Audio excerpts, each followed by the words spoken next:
قومی اسمبلی کی قائمہ کمیٹی برائے خزانہ کا اجلاس اسلام آباد میں اس وقت جاری ہے۔ اسٹیٹ بینک کو براہ راست 21 ارب روپے جاری کرنے کے عدالتی حکم پر غور کیا جا رہا ہے۔ کیا تفصیلات ہیں؟ حاصل کریں گے ڈان نیوز کے نمائندے طاہر شرانی سے۔ طاہر، بتائیے کہ اجلاس میں کون کون سے حکام شریک ہیں؟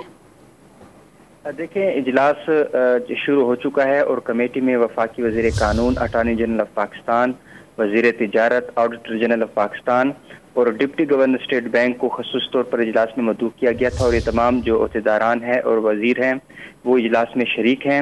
اور اجلاس میں جو قومی اسمبلی کی قائمہ کمیٹی ہے اس میں اسٹیٹ بینک کو براہ راست 21 ارب روپے جاری کرنے کے سپریم کورٹ کے فیصلے کے حوالے سے جائزہ لیا جا رہا ہے۔ ابتدائی طور پر قومی اسمبلی کی قائمہ کمیٹی خزانہ کے اجلاس میں جو چیئرمین کمیٹی ہیں انہوں نے یہ اعتراض اٹھایا کہ وزیر خزانہ ابھی تک اجلاس میں 1 سال ہو گیا ہے کہ انہوں نے شرکت نہیں کی، اور انہوں نے یہ بھی کہا کہ جو IMF کے ساتھ مذاکرات ہو رہے ہیں اس کا بھی کمیٹی کو نہیں ہے۔